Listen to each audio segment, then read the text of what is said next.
लोग नारा लगाइए, भारत माता की, भारत माता की। आज हेल्थ केयर स्वास्थ्य समागम 2024 के अवसर पर रविंद्र भवन में आयोजित इस कार्यक्रम में इसकी अध्यक्षता कर रहे, कार्यक्रम की अध्यक्षता कर रहे डॉक्टर प्रियरंजन किशोर जी,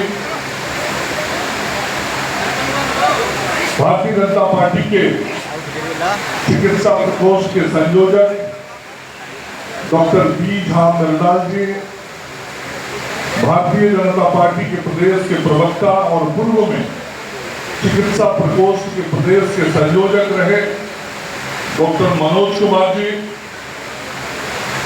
यहाँ हम सब लोगों के बीच विराजमान डॉक्टर जितेंद्र नाथ मौर्य जी, डॉक्टर वीरेंद्र नाथ मौर्य जी, संजय शर्मा जी, सत्येंद्र ठाकुर जी, शमशाद आलम जी, सत्य प्रकाश तिवारी जी, श्रीमती आशा सिंह जी, श्याम नंदन जी, अजय पांडे जी, संदीप दुबे जी, जुगल किशोर पाठक जी, जे उपाध्याय जी, अशोक कुमार जी, प्रमोद कुमार जी, संतोष कुमार जी, अभय कुमार जी, मिथिलेश जी, अरविंद पंडित जी, कार्यक्रम का संचालन कर रहे भाई सुनील जी, मंच पर विराजमान हमारे सभी साथीगण, आपके सभी सम्मानित प्रतिनिधि और नेतागण, और आज बिहार के कोने कोने से आए हुए हमारे सभी इस हेल्थ केयर स्वास्थ्य समागम में उपस्थित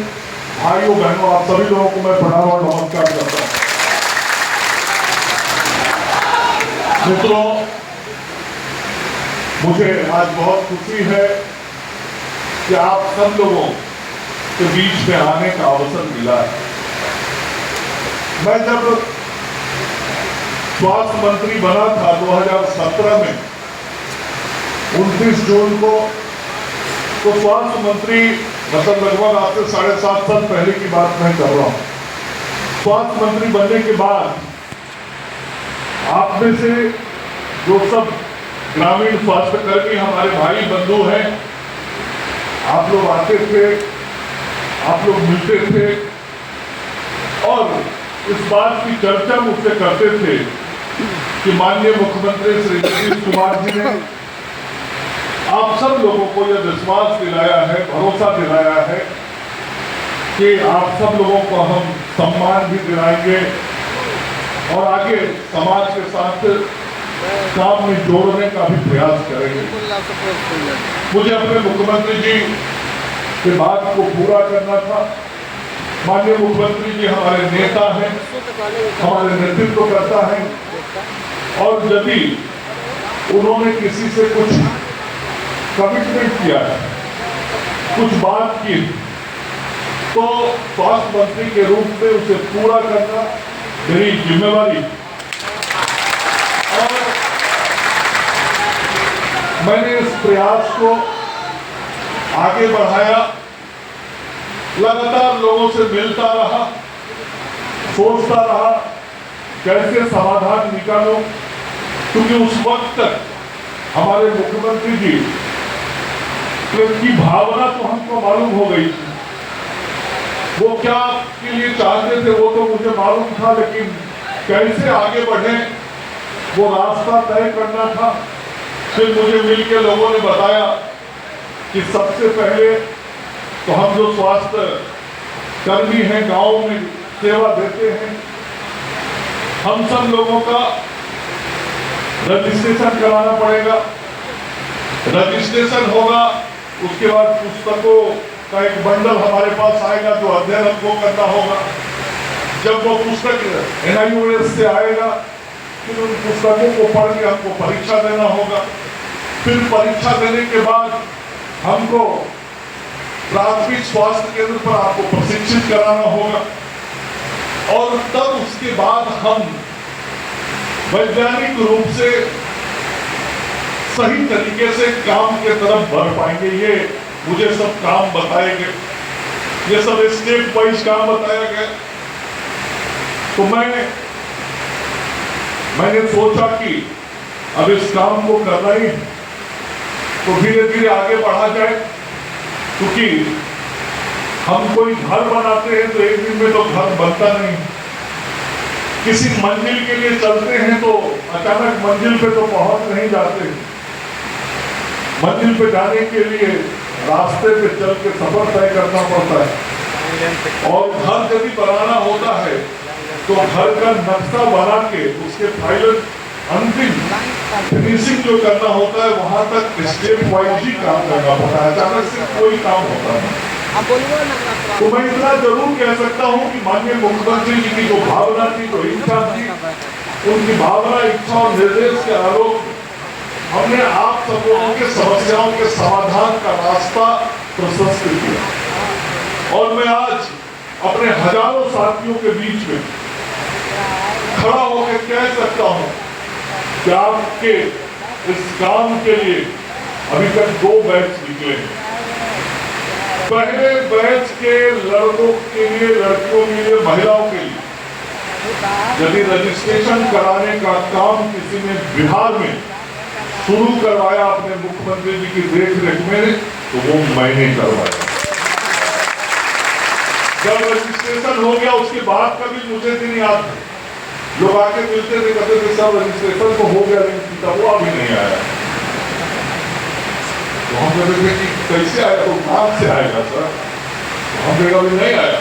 जो पुराने लोग होंगे उनको ध्यान में होगा, उसमें भी 4-5 महीना लगा था। मैं केवल ये कह रहा हूँ मंजिल की तरफ सफर तय करने में समय लगता है, मैं ये ध्यान दिला रहा हूँ। फिर पुस्तक आने लगा, पुस्तक आ गया, उसके लिए भी फिर मुझे प्रयास करने पड़े, ये पुस्तक सबको जल्दी समय से उपलब्ध हो जाए। लोग रसीद लेके आता था मेरे पास, देखिए ना सर 5000 रुपया हम जमा कर दिए, अभी तक कितना आया। तो अच्छा आएगा, हम बात करते हैं। वो पुस्तक आया, पुस्तक आने के बाद तब जल्दी से परीक्षा हो जाए, वो परीक्षा भी कराने का काम हम नहीं कर पाए। परीक्षा हो गया तो रिजल्ट निकलने में भी थोड़ी देरी लगी। फिर लोग आके हमको मिलता था कल कि जल्दी रिजल्ट निकलवा दी। उस समय वो सब बात नहीं किया जाता था जो अभी मन से किया जा रहा है। डॉक्टर साहब ने सबके सामने बोला, आज जो सब बात कहा गया वो सब बात नहीं कहा जाता। उस समय हमको कहा जाता था रजिस्ट्रेशन करा दीजिए सर, किताब मिल जाए, मेरा परीक्षा हो जाए, परिणाम निकल जाए, इतनी बात करता था। तो परिणाम भी निकल गया। जब परिणाम निकल गया तो लोग कहा कि इससे तो होगा नहीं, हम लोगों का तो ट्रेनिंग कराना पड़ेगा, तो उसके लिए डॉक्टर व्यवस्था करना पड़ेगा। तो बोले नहीं, बिना ट्रेनिंग का तो होगा नहीं। तो फिर ये मांग मेरे सामने आया कि लोगों की ट्रेनिंग करानी, उसमें भी कुछ समय लगा था। आप कीजिए, फिर पूरे राज्य में सभी प्राथमिक स्वास्थ्य केंद्रों में चिकित्सक हमारे सिविल थे और इनकी ट्रेनिंग चिकित्सकों की देखरेख में हुई। तो हर पीएससी पे ट्रेनिंग कैसे हो, तो शनिवार और रविवार का 2 दिन हमने तय किया था, क्या था ना? और शनिवार और रविवार को फिर इन लोगों की ट्रेनिंग की जाए, उसके लिए फिर चिकित्सकों को तैयार किया। चिकित्सक रविवार को थोड़ा छुट्टी चाहते हैं और ऑफिशियली उनको छुट्टी मिलता भी, लेकिन फिर उन लोगों को तैयार किया कि भाई शनिवार रविवार को आप इन लोगों की ट्रेनिंग की। तो ट्रेनिंग भी कराने का काम किया तो मंगल पांडे अपने मुख्यमंत्री जी की देखरेख। और पहला बैच मुझे याद है 22,000 लोगों का जो था वो पास हुआ, उनकी ट्रेनिंग की। अभी दूसरा बैच और हो गया, उसी प्रक्रिया के तहत 19,000 और लोग आ गए। अब अभी 41,000 लोग आप आ चुके हैं जिनका परीक्षा से लेकर ट्रेनिंग तक का काम हो गया है। तो यहाँ तक का बात तो हमसे हुआ था। अब इसके आगे वाला जो बात था, जब ट्रेनिंग हो गया मेरे पहले ही कार्यकाल में, तो उसके बाद धीरे धीरे लोग मिल के हमको कहने लगे सर ट्रेनिंग तो हो गया, उसके आगे वाला जो सोचिए ना इसके आगे क्या सोचा, आप तो जितना बोले थे सब काम हम कर दिए, अब तो कुछ बचा नहीं, अब तो आप आराम से जाइए और लोगों का सेवा शुश्रूषा कीजिए। तो बोले वो तो ठीक है, लेकिन थोड़ा आगे वाला सोचिए। तो हम कहेंगे नहीं ठीक है, हम आगे वाला सोचते हैं। तो पहला काम मैंने ये सोचा, मैं भी गाँव से जुड़ा हुआ आदमी हूँ, गांव पे जाता हूँ, अपने बाजार पे बैठता हूँ, मोड़ चक्की पे बैठता हूँ। मेरे गांव के भी बाजार पे दवाई का दुकान है, और जैसे डॉक्टर मृणाल बोल रहे थे, मैं भी बचपन से पैदा से गाँव के दवा खाने को देखता रहा हूँ, और हर दवा खाना पे एक कोई सहयोगी पहले बैठा रहता था जिसको क्वाइट बोलते थे, और आप सब लोग पहले अधिकतर उसी भूमिका में रहते थे। तो मैं ये देखता था बचपन में कि यदि बचपन का जवानी में मैं ये देखता था कि यदि स्वास्थ्य विभाग का कोई अधिकारी हमारे गांव के बाजार मोड़ चट्टी पे पहुंच गया तो जो भी 4-6 दवा दुकान होता था उस पर हलचल हो जाता, और उस हलचल में से मैं देखता था 400 लोग साइकिल पे चढ़ के तुरंत वहां से निकल रहे हैं। तो मैं कहता था कि कौन लोग निकल रहे हैं भाई, अरे कोयल बांधवी जल्दी ना, नहीं तो लोग कौन। तो मेरे दिमाग में था कि भाई ये जो लोग सेवा देता है, जब कोई स्वास्थ्य विभाग का अधिकारी आता है, क्योंकि वो भी नियम था, वो नियम के तहत जाता था, वो जाता था तो तुरंत मन में एक डर होता था और लोग तुरंत दवा खाना छोड़ के निकल जाते।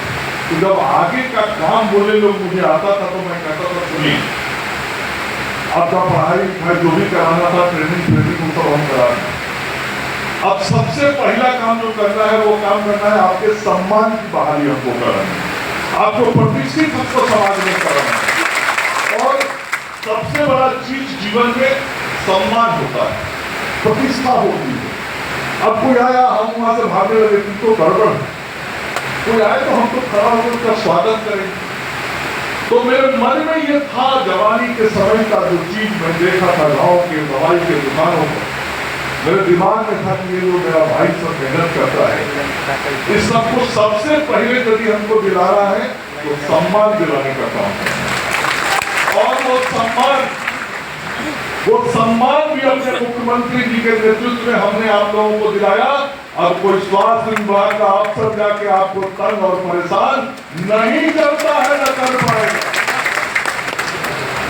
सबको मालूम है कि अब आप स्वास्थ्य विभाग के द्वारा मोहर मारे हुए स्वास्थ्य कर्मी, सबको मालूम है, उन्हीं लोगों ने ट्रेनिंग करवाया। तो सबसे बड़ा चीज जीवन में जो सम्मान प्रतिष्ठा होता है, और आज कोई भी आ जाए, आप सम्मान से दवा दुकान पे बैठे रहते हैं, या आप जहां अपना सेवा देते हैं आप बैठे रहते हैं, कोई आता है सम्मान से उसको बैठाते हैं, कुर्सी पे चाय पिलाते हैं, वो भी आपके सम्मान से बात है। तो नीतीश कुमार जी के नेतृत्व में यदि सबसे बड़ा चीज मैंने आप सब लोगों को देने का काम किया है, तो मुझे इस बात की खुशी है कि वह चीज है आपकी प्रतिष्ठा, आपका सम्मान, उसको मैंने स्थापित करा है। फिर उसके बाद आगे वाला बात कभी छूटा नहीं था सर, इसके आगे वाला तो तब तक दुनिया में कोरोना आ गया, एक महामारी आ गई, पूरा दुनिया परेशान हो गया कि कैसे लोगों को स्वास्थ्य सेवाएं दी जाए। और निश्चित रूप से बड़े बड़े देश, भारत और बिहार की तो बात छोड़ दीजिए, बड़े बड़े देश जो थे, वो चाहे अमेरिका हो, चीन हो, फ्रांस हो, इंग्लैंड हो, सबकी हालत खराब हो गई थी। कोई संभाल नहीं पा रहा था अपने देश में कोरोना के मरीजों को, उनको कैसे उपचार दिया जाए, कैसे उनके पास स्वास्थ्य कर्मी पहुंचे, कैसे दवाइयां दें, कैसे उनको अस्पतालों में रखे, सारी व्यवस्था चरमरा गई थी पूरी दुनिया की। लेकिन मैं धन्यवाद देना चाहता हूं अपने प्रधानमंत्री आदरणीय नरेंद्र मोदी जी को। दुनिया की व्यवस्था चरमरा गई होगी, लेकिन भारत की व्यवस्था को संभाल के कोरोना के समय में नरेंद्र मोदी जी ने रखा। और यहाँ भी बिहार में मेरे लिए और मेरे जीवन के लिए उससे कठिन समय कोई नहीं आएगा जब मैंने कोरोना को 2 साल तक फेस किया स्वास्थ्य मंत्री। आप सोच नहीं सकते, मैं कई रात सोता नहीं था, कई रात मेरी क्या स्थिति होती थी और मेरे विभाग के अधिकारियों की क्या स्थिति होती थी, आप कल्पना नहीं कर सकते। लेकिन उन सारी परिस्थितियों में हम सब लोग जूझते रहे, लड़ते रहे, और बिहार के अंदर गांव के लोगों तक स्वास्थ्य सेवाओं और व्यवस्थाओं को हम उस कोरोना के काल में पहुंचाते रहे। और बिहार के लाखों लोगों की जान को बचाने का काम हम सब लोगों ने अपने मुख्यमंत्री नीतीश कुमार जी के नेतृत्व में किया। बहुत कठिन समय था, आप सब लोग उस समय को नजदीक से देख रहे थे, देख ही नहीं रहे थे, आप भी उससे जूझ रहे थे। और जब मैं उन सारी परिस्थितियों से जूझ रहा था, मैंने उस वक्त एमबीबीएस के फाइनल ईयर के स्टूडेंट्स को भी इस बात की अनुमति दे दी थी कि भले ही परीक्षा पास नहीं किया है छात्र, लेकिन इस आपातकाल जैसी स्थिति में एमबीबीएस का फाइनल स्टूडेंट को भी हम एमबीबीएस डॉक्टर की तरह मानेंगे और उसको भी इलाज करने की हमने छूट दे दी थी और उसके लिए अलग से राशि भी उनको दे दी। और हमने उसी वक्त अपने अधिकारियों को बैठा कर कहा कि महामारी इतनी बड़ी है, ये लड़ाई इतनी लंबी है, इतना कठिन है कि हमारे पास जितना मानव बल स्वास्थ्य सेवा देने के लिए है यह पर्याप्त नहीं है। हमने जिन लोगों को प्रशिक्षण दिलाया है, हमने जिन लोगों को ट्रेनिंग दिलवाई है, उसको शिक्षा दिलवाया है NIOS से, वैसे सभी गांव में बैठे हुए स्वास्थ्य सेवा देने वाले लोगों का भी सहयोग हमको लेना चाहिए। और आपको याद होगा, आप सब लोगों को सरकारी रूप से पहली बार अधिकृत करके समाज के सेवा करने की जिम्मेवारी जब दी तो हमने अपने मुख्यमंत्री नीतीश कुमार जी से पूछ के दिया था और कोरोना के समय में आप लोगों को अधिकृत कर दिया था कि आप मरीजों को स्वास्थ्य सेवा के संदर्भ में सुझाव और परामर्श दे सकते हैं और जो मदद करेगा उसको 200 रुपया प्रति मरीज के हिसाब से उस समय राशि भी मैंने देखी थी। राशि बड़ा बात नहीं था, मैं फिर कहूँगा राशि विषय नहीं था, विषय ये था कि आपको सरकारी रूप से अधिकृत पहली बार उस वक्त किया गया था कि नहीं किया गया, तो इस वक्त ताली नहीं बजाना है।